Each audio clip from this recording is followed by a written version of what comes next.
Welcome back.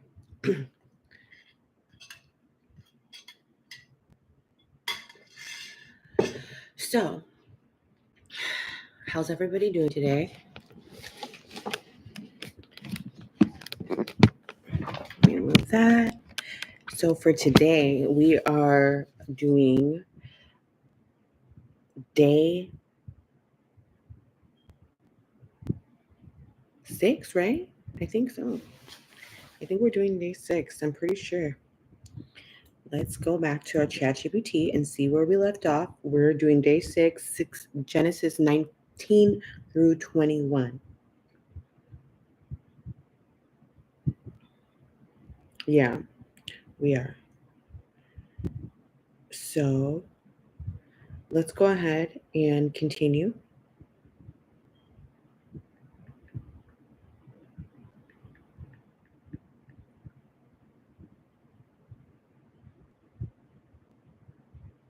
Let me turn to the Bible, Genesis 19. I haven't read this part yet. I mean, I know it, but I haven't really read it.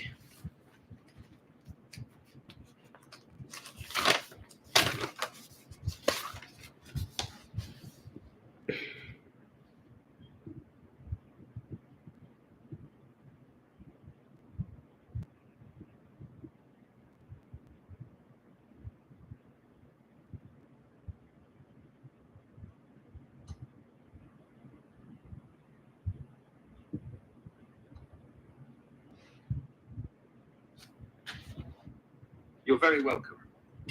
Here's Genesis 19 from the New Living Translation, NLT. Genesis 19, the destruction of Sodom and Gomorrah. 1. That evening the two angels came to the entrance of the city of Sodom. Lot was sitting there, and when he saw them, he stood up to meet them. Then he welcomed them and bowed with his face to the ground.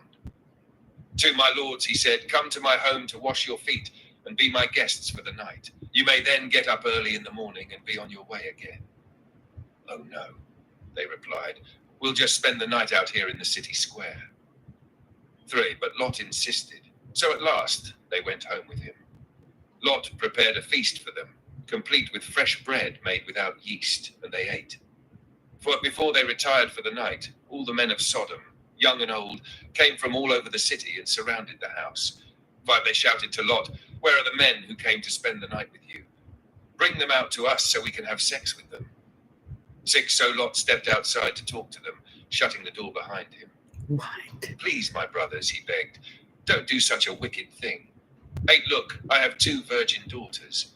Let me bring them out to you, and you can do with them as you wish. But please, leave these men alone, for they are my guests and under my protection. Stand back, they shouted. This fellow came to town as an outsider, and now he's acting like our judge. We'll treat you far worse than those other men. And they lunged toward Lot to break down the door. 10, but the 2 angels reached out, pulled Lot into the house, and bolted the door. 11, they blinded all the men, young and old, who were at the door of the house, so they gave up trying to get inside. 12, meanwhile, the angels questioned Lot. Do you have any other relatives here in the city? They asked. Get them out of this place, your sons-in-law, sons, daughters, or anyone else. 13, for we are about to destroy this city completely. The outcry against this place is so great it has reached the Lord, and he has sent us to destroy it. 14, so Lot rushed out to tell his daughter's fiancés, quick, get out of the city. The Lord is about to destroy it. But the young men thought he was only joking. At dawn the next morning, the angels became insistent. Hurry, they said to Lot. Take your wife and your 2 daughters who are here. Get out right now, or you will be swept away in the destruction of the city. 16, when Lot still hesitated, the angels seized his hand and the hands of his wife and 2 daughters and rushed them to safety outside the city, for the Lord was merciful. 17, when they were safely out of the city, one of the angels ordered, run for your lives and don't look back or stop anywhere in the valley. Escape to the mountains, or you will be swept away. 18, oh no, my lord, Lot begged. 19, you have been so gracious to me and saved my life, and you have shown such great kindness. But I cannot go to the mountains. Disaster would catch up to me there, and I would soon die. 20C, there is a small village nearby. Please let me go there instead. Don't you see how small it is?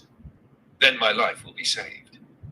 21, all right, the angel said. I will grant your request. I will not destroy the little village. 20, but hurry, escape to it, for I can do nothing until you arrive there.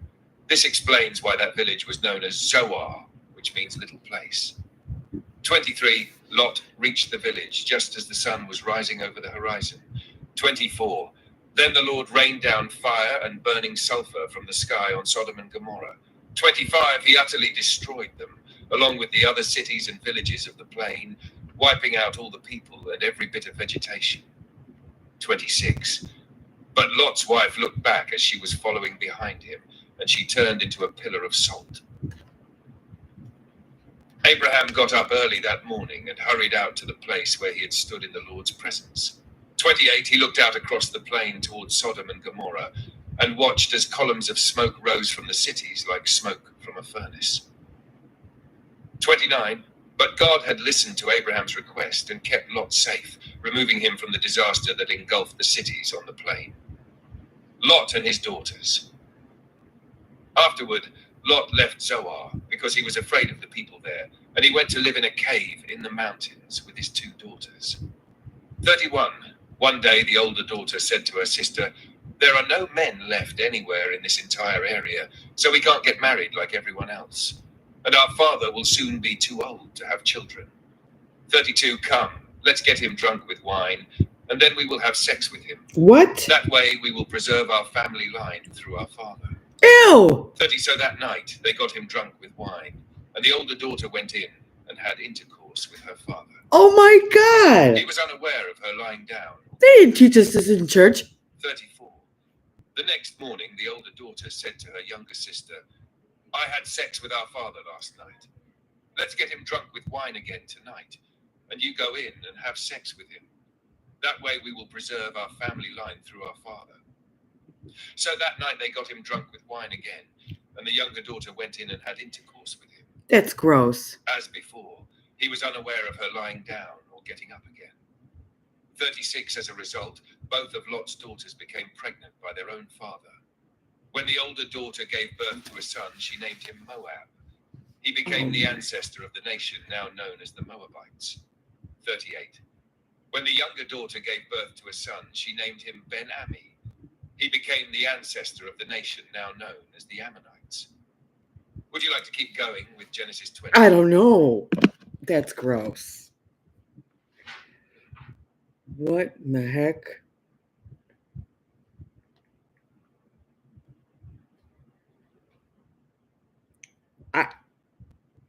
That's gross. Dumb. Girls had no faith. Like, God would give them a husband. Talk about gross.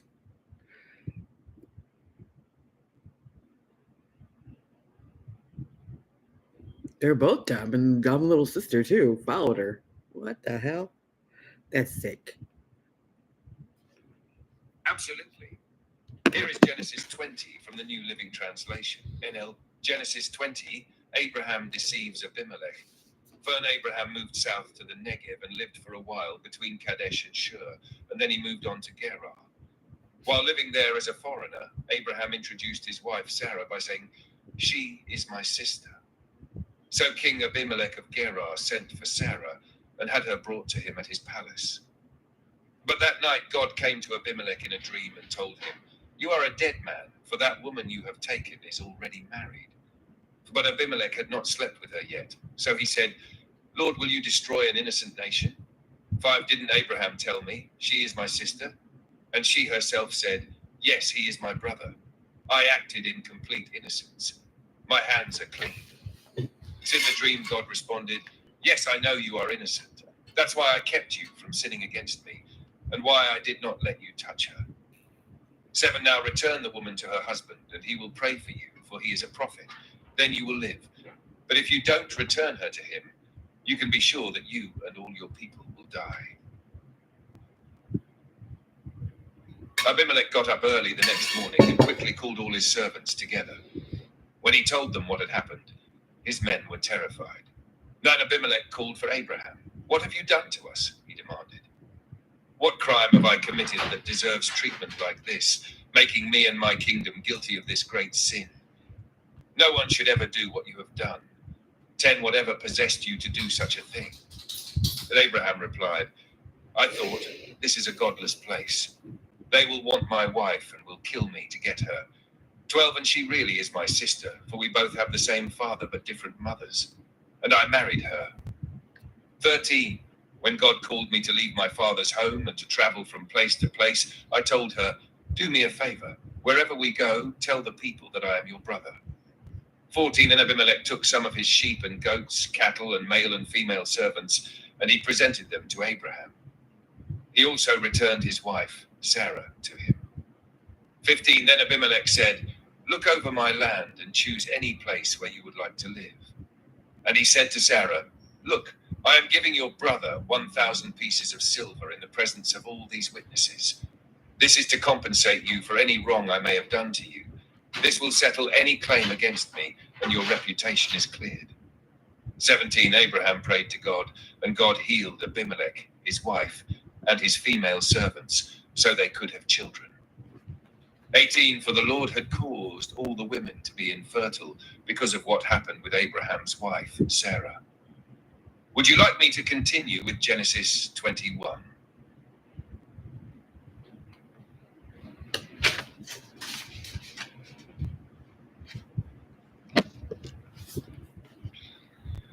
Interesting.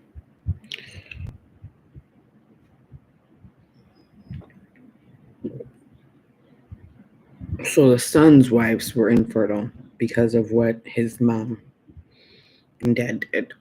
Am I understanding that correctly?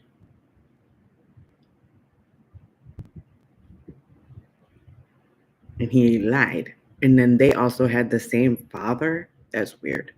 And so he's like, "Oh, I didn't lie. She really is my sister." That guy's dumb. Dumb. I'm sorry, I shouldn't talk like that and say people are dumb. But I mean, if it's just dumb, it's dumb. Like that was dumb. And that's not nice. I shouldn't say that. That was not a good decision. With pleasure.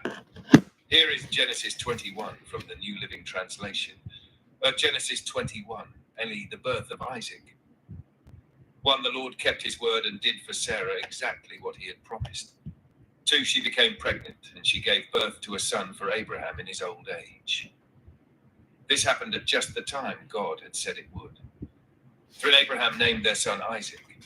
8 days after Isaac was born, Abraham circumcised him as God had commanded. 5, Abraham was 100 years old when Isaac was born. 6, and Sarah declared, "God has brought me laughter. All who hear about this will laugh with me." 7 would have said to Abraham that Sarah would nurse a baby, yet I have given Abraham a son in his old age. Hagar and Ishmael are sent away.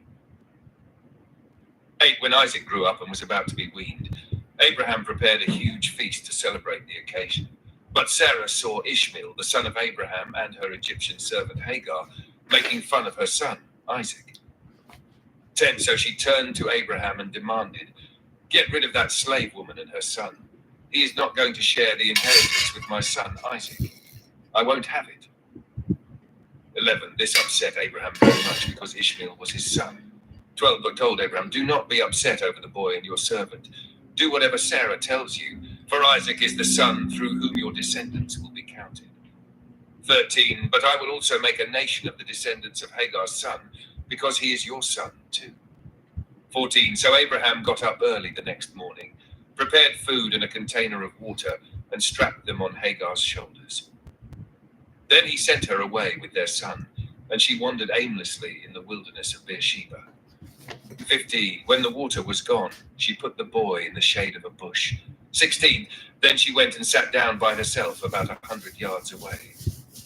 "I don't want to watch the boy die," she said, as she burst into tears.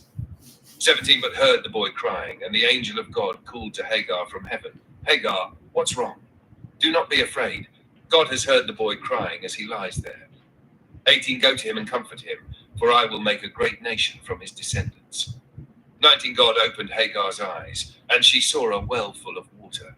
She quickly filled her water container and gave the boy a drink. 20, and God was with the boy as he grew up in the wilderness. He became a skillful archer. 21, and he settled in the wilderness of Paran. His mother arranged for him to marry a woman from the land of Egypt. Abraham's covenant with Abimelech. 22, about this time, Abimelech came with Phicol, his army commander, to visit Abraham. God is obviously with you, helping you in everything you do, Abimelech said. 23, swear to me in God's name that you will never deceive me, my children, or any of my descendants. I have been loyal to you, so now swear that you will be loyal to me and to this country where you are living as a foreigner. To when Abraham replied, yes, I swear to it. 25, Abram complained to Abimelech about a well that Abimelech's servants had taken by force from Abraham's servants. 26, this is the first I've heard of it, Abimelech answered. I have no idea who is responsible. You have never complained about this before. 27, Abraham then gave some of his sheep, goats, and cattle to Abimelech, and they made a treaty. 28, but Abraham also took 7 additional female lambs and set them off by themselves. 29, Abimelech asked, why have you set these 7 apart from the others? 30, Abraham replied, please accept these 7 lambs to show your agreement that I dug this well. 31, then he named the place Beersheba, which means well of the oath, because that was where they had sworn the oath. 32, after making their covenant at Beersheba, Abimelech left with Phicol, the commander of his army, and they returned home to the land of the Philistines. Then Abraham planted a tamarisk tree at Beersheba, and there he worshipped the Lord, the eternal God. 34, and Abraham lived as a foreigner in Philistine country for a long time. Would you like to continue with Genesis 22? Tomorrow. Interesting.